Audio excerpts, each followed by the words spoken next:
Hai,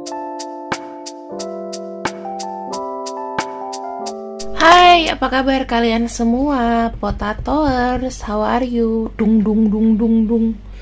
Oke, untuk temanya,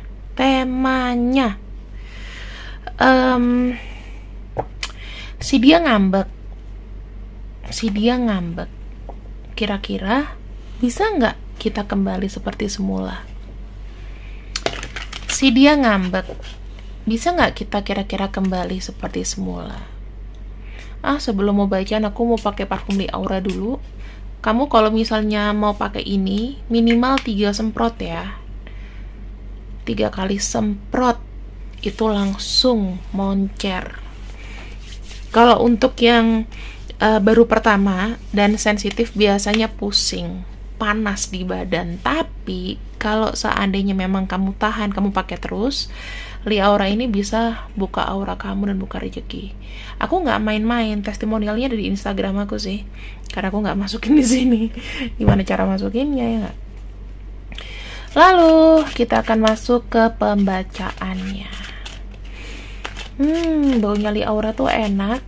Ya segmented ya. Kalau kamu misalnya suka parfum-parfum yang kayak Black Opium gitu, yang agak nyenggrak tapi enak, soft, itu enak banget gitu. Ada yang demam juga gara-gara habis mandi. Ada yang demam juga itu karena auranya udah terlalu jelek sekali. Ada yang nggak ngefek kalau orangnya terlalu jahat sekali. Oke, jadi kita akan buka untuk kondisi dia ya. Si dia yang ngambek sama kamu. Bisa nggak sih hubungan ini seperti semula? Tuh, ya, ada yang rasa kecewa nih. Kenapa nih? Kamu apain nih si dia nih? Wah, sedihnya tuh nggak karuan ya. Ada rasa kecewa, ada nggak karuannya. Terus di sini tuh ngambek, ada yang ngambek berat. Gara-gara apa ngambeknya? Kita lihat ya. 7 of Coins nih, mungkin ada yang maksain sebuah rencana, ada yang ngebet-ngebet pengen nikah. Terus ada sesuatu yang kebutuhannya tidak terpenuhi, kira-kira apa? Tuh, ada keraguan, ada kebimbangan.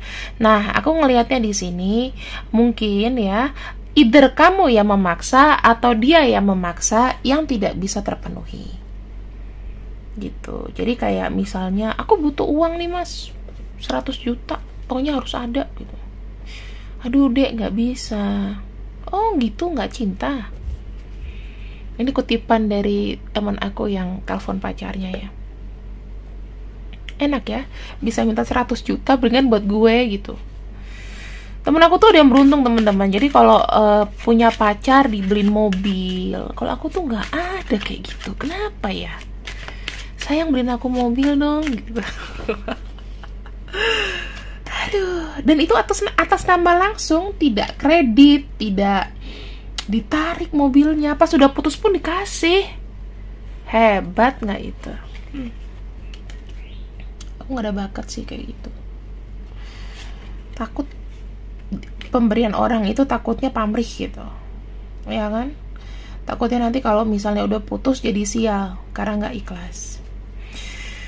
Oke, ini kita permasalahannya, kita sudah tahu bahwa dia sakit hati banget sama kamu karena ada sesuatu permintaan atau request yang tidak terpenuhi. Ini either energinya bisa vice versa atau terbolak-balik ya teman-teman. Bisa energi kamu ke dia yang marah atau dia ke kamu yang marah. Terus sekarang dia gimana nih? Kak, dia belum hubungin aku nih. Lagi marah dan belum hubungin kamu. Gimana nih? Yang aku lihat di sini jujur aja dia itu kayak apa ya, ibaratnya kayak nahan kecewa gitu, nahan kecewa, udah itu ngerasa insecure dan memang ngambekan ya. Tapi aku lihat di sini dia itu melakukan aksi seperti ini tuh agar terpenuhi ini gitu. Jadi harus. Nah, ibaratnya gini ya, ini aku mungkin ada yang kayak gini. Aku cuma minta ini, tapi kok kayak nggak bisa. Mungkin jujur aja dia ngerasa di sini hubungan ini dikarenakan ketidakbisaan sebuah pemenuhan, Dia ngerasa di sini hubungannya itu makin berat. Ya, dia mau jalan juga berat gitu.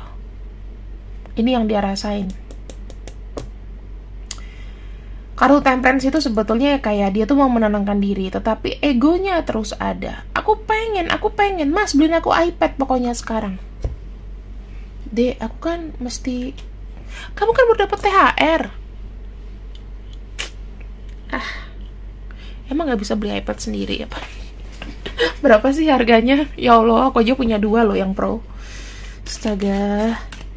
Ada loh cewek tapi yang kayak gitu. I don't know why. Apa nggak pernah dididik sama orang tuanya untuk membeli sesuatu dengan jerih payah sendiri? Ya mungkin cantik ceweknya ya. Kalau temanku cantik, pacarnya ya you know lah. Kalau dibeliin mobil berarti pada tahun itu posisinya sudah cring-crung, sudah berumur.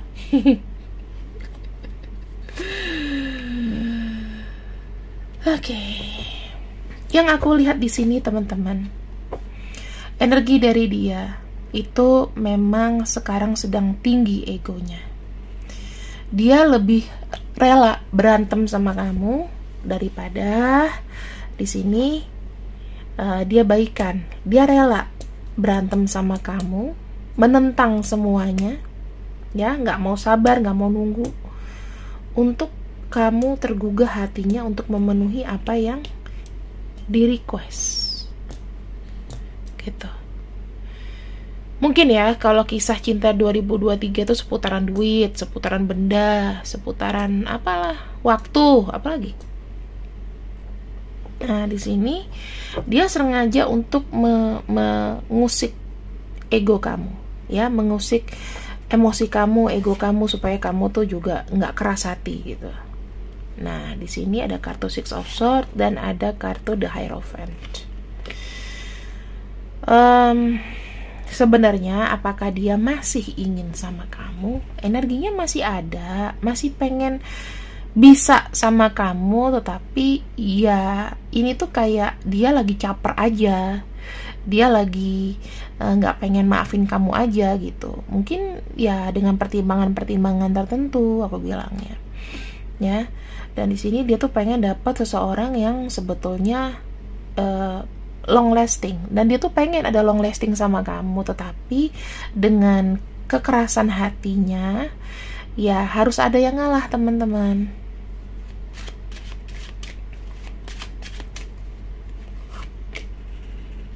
Tuh ya, di sini tuh sangat disarankan buat kamu tuh timbang-timbang dulu deh, baiknya gimana.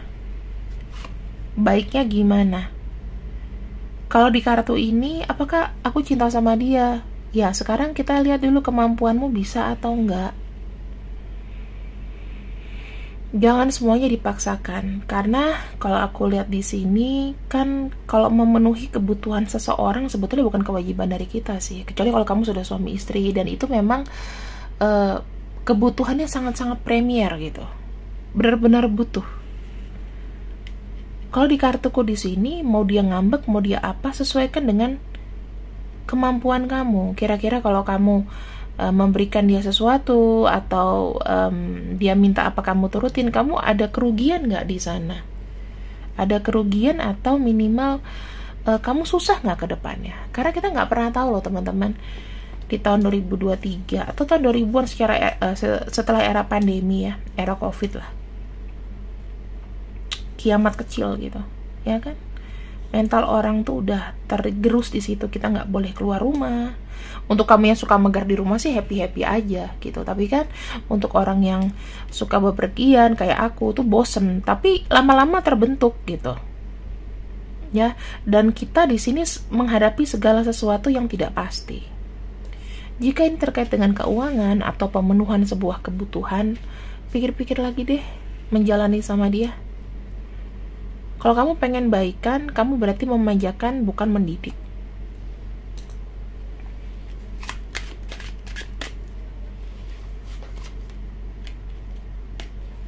Tuh, si dia itu tidak berpikir keras seperti diri kamu. Pokoknya kamu tuh kayak orang yang harus selalu dibebani dengan tanggung jawab, karena dia sudah kebiasaan ngejagain kamu. Dia terlalu bergantung sama kamu. Terlalu bergantung sama kamu. Dikala kamu lagi susah, dia gak mau tahu. Pokoknya harus ada, pokoknya harus beliin, kamu udah janji. Ya. Kamu harus lebih berpikir secara dewasa kali ini. Kalau kamu dulu udah pernah, kan aku udah pernah kasih ini, kasih itu. Ya jangan diturutin terus. Sekarang kita lihat lagi di sini ya. Ada nggak sih sisi tergerak dari dia? Ada nggak sih yang bakal tergerak dari orang ini? The World, The Star. Jujur aja ya teman-teman, dari orang yang kamu pikirkan atau terkoneksi sangat keras sekali. Sangat keras. Apakah dia atau kamu di sini memenuhi? Kalau ini vice versa pembacaannya. Oke, di sini sepertinya ya, aku melihatnya sih ada rencana untuk memenuhi. Ya, ada rencana untuk memenuhi dan ada rencana untuk salah satunya nih nggak mau pisah. Mungkin yang ditekan, ya, nggak mau pisah gitu, masih nggak mau pisah. Pengen mengupayakan apa yang pasangannya mau. Apakah hubungan ini tuh bahagia? Ini kan berarti sudah ada keterpaksaan. Kita lihat pada akhirnya. Hubungan ini, kalau misalnya kamu tidak memberikan ketegasan, ya bisa bilang iya, bisa bilang tidak, atau memang kalau nggak bisa, bilang nggak bisa. Ya paling jeleknya sih dia ninggalin kamu. Gitu loh. Tetapi kita bisa kategorikan bahwa kalau kebutuhannya tidak terpenuhi dan dia marah dan dia ngambek dan dia gimana, berarti memang orang ini egois, nggak mau menunggu lebih lama lagi, nggak melihat dari kondisi kamu juga. Kalau dibilang apakah bisa baikan, bisa aja, tapi dengan syarat ya memang kamu harus mengupayakan semuanya. Dari itu menurut kamu sehat atau enggak hubungan seperti ini? Kalau hubungannya dirasa ini adalah hubungan toksik, mendingan nggak usah.